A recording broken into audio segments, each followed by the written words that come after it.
Hey everybody, Brian Hunt here with you again. In this video, I'm doing a review of the Blackmagic Ursa 12K. Now, this camera's been out for well over a year. There's a bunch of different reviews on this. I wanted to test out this camera and try it out because it was a camera that I was very interested in for a bunch of reasons. And let me go into first off saying that I love what Blackmagic is doing. I've had a bunch of the Blackmagic cameras throughout my career. Just a few years ago, we were shooting on the Blackmagic 4K, and we had a 6K. Both those, the Pocket 4K and the Pocket 6K, we did a bunch of different projects with those. I have some reviews and different videos that were shot with those on here, and this is some footage from that as well. I love those, and I love the B-RAW codec. I thought it was great. It worked amazingly well within Premiere when we were using the B-RAW plugin for Premiere. It all worked really great for us, and I just love the flexibility of it. I love the image out of the Blackmagic cameras. And in the past, I was very, very close to buying the Ursa 4K, the Ursa G2. I have a review on that video you can see up here, and you can link to that, but I was very close to buying it, and I ended up going with the Sony FX9 instead. I already had a Sony FS7 at the time, and then I got the FX6, and I got the A7S III, and I just kind of moved everything over to Sony and really loved, you know, the autofocus and other features you were getting on the Sony cameras. But I've kind of circled back, and I was looking at the 12K thinking, maybe this could be a camera that's going to help me on some other production, some different things I want to do. Sometimes when I don't need autofocus or I'm doing some maybe a bigger commercial projects, having that resolution that way. And I wasn't really too concerned, like a lot of people, of the actual 12K per se. I didn't really want a 12K finish or anything like that. It was what the camera got, or what the camera gives you, because of that 12K processor. So being able to do 8K 120 frames per second and being able to do 4K 200 frames per second. In past videos, like the review I did on the FreeFly Wave camera, I talk a lot in that video about how much I love slow motion, how much I use slow motion on a lot of projects. 240 frames per second in 4K, you know, it seemed like for a lot of stuff I shoot would be a dream. So I ended up renting this camera. I rented it from Viva Media. You can see a link. They have their own YouTube channel. They create their own great content. Give those guys a follow. And they also do some rental of gear in Toronto.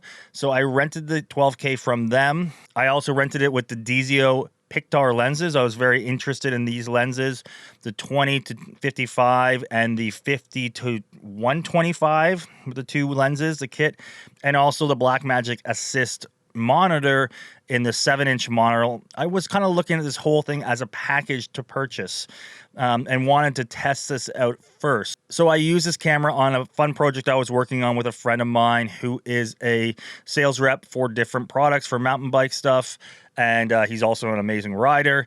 So we've done a bunch of filming in the past, and we went out for an evening and just shot some cool stuff. I'm going to show you guys a video now, what the finished video was. Everything in this footage, it's the riding footage, it was shot on the Ursa 12K. Everything that is the probe lens and of the helmet itself was shot on my FX6. So let's roll that.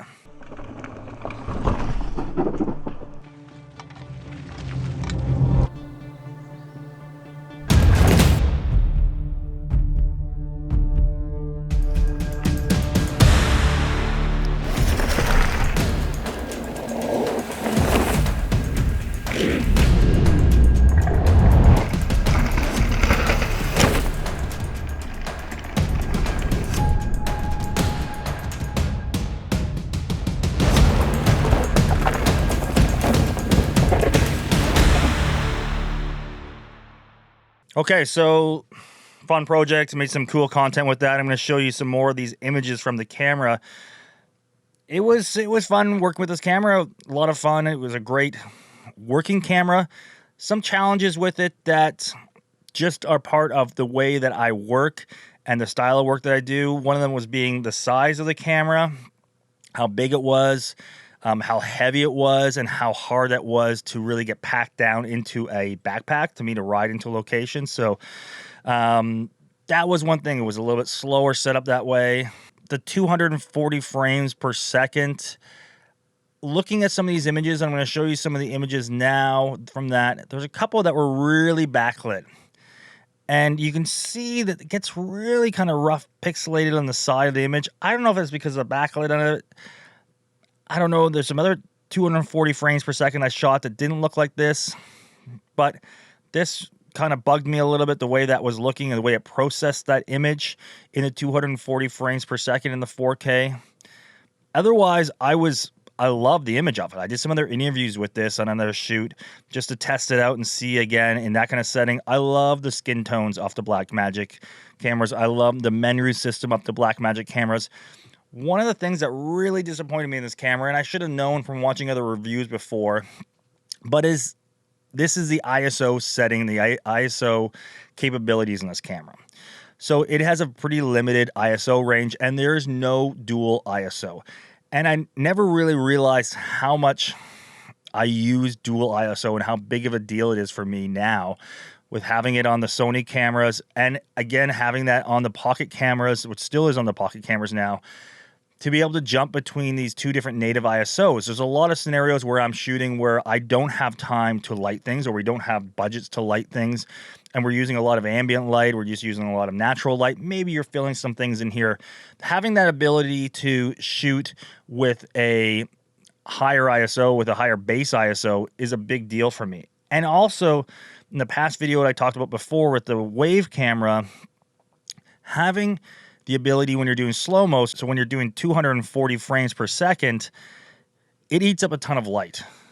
And to have something where you can boost your ISO, like on my FX6, where I can bring that up to 12,800 ISO and be as clean as the 800 ISO, it just makes things way easier and way simpler to work with when you're doing slow motion, because you have that flexibility to change your ISO, such dramatic ranges. And, you know, sometimes I have to change up to that to get a cleaner image and then put an ND on. So this was kind of a factor for me that was like, you know, there's some things with this that I'm not really loving. As a handheld camera on something you're using in that style where you'd be shooting, you know, without a gimbal, handheld, getting that floating look, the weight of the camera is awesome. The way it's basically built up with the handle. I would have liked it to have, and I would have bought mine with an EVF to be able to use that. This one didn't come with an EVF on the rental. The 7-inch monitor, it worked well. I don't know if I'm sold more on it over the small HDs or a Atomos recorder, but it worked well. It looked good on the image on it. The Pictar lenses, I am super impressed with, and especially for the cost of them. And they just came out with a even wider one. I think it's a 14 or a 15 to 30, and they're selling a 3 lens kit. This is something I want to do some more tests on, the DZO Films lenses, and try out some of the other ones that are mounted for E-mounts. But the Pictar ones worked great. They just don't cover a full frame image. They're only for Super 35. So I know this, I said this, the title of this is a review on the Ursa 12K, but I'm also going to throw this stuff in there too, this information, because I was using this all together as a package.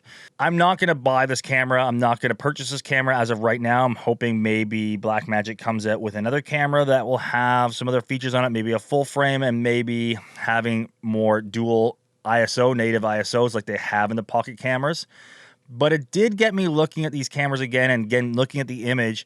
And for the cost of the Pocket 6K Pro and now the new Pocket 6K, what are they calling it? Pro or G2, Pro G2, that's cheaper, that doesn't have the ND filters built in. For the cost of those, I'm pretty sure I'm going to grab one of them, because I already have some lenses that work with it, and I already have some SSDs, and I can get it up and running right away, and it can be a great other camera to have or to use in different productions when some of my other camera's gear is going out to one job and we might need another shooter to go out to something else. Just a great option to have, especially for the cost. I mean, for you know, $3,000 or whatever they're going for. They are very cheap for the pocket one and does amazing, and you have the dual ISO in there. You're not going to get all the frame rate options that you have with the 12K. You can't shoot 8K, you can't shoot 12K, but I think in a lot of sense, it's maybe a better camera and better for me anyways. I can get it on a gimbal and move stuff around that way, and if I want to rig it up with a V-mount and make it a little bit bigger and heavier, I can have that as a heavier camera. So that's probably the way I'm going to go. I'm not grabbing the 12K right now. I think it's a great camera. If I was doing some other slow motion shooting like I did in the past for specific projects where we were shooting on a ski hill and we were getting, you know, slow motion stuff there at 440 frames per second on the FreeFly Wave camera, I might think about renting the 12K and do 240 4K and then slow it down a bit more and post in a different way if we need to. I think we were ramping most of that footage anyway, so we probably didn't need to go more than 240 frames a second. But then I'm outside in a ski hill or I'm outside in a, you know, bright light. The ISO issues, the limitations with the ISO on it is not a big deal. We can get around that because, you know, I was actually having the opposite issue with the FreeFly Wave camera doing tests that way, is just having way too much light when I was outside on a ski hill. In a studio, it became a different problem. So let me know in the comments below, guys. Do you have an Ursa 12K? Are you looking at trying the Ursa 12K? Have you tested one out before? What are your thoughts on this? What do you think is coming out from Blackmagic in the future? Is there going to be some more cameras we should see? Is there going to be a replacement to this 12K version? Thanks so much, guys, for watching this. If you liked the video, give me a thumbs up. If you can think of ringing that bell, you'll get notified next time I upload a video. And think of subscribing to the channel. Thanks so much, guys. We will see you on the next one.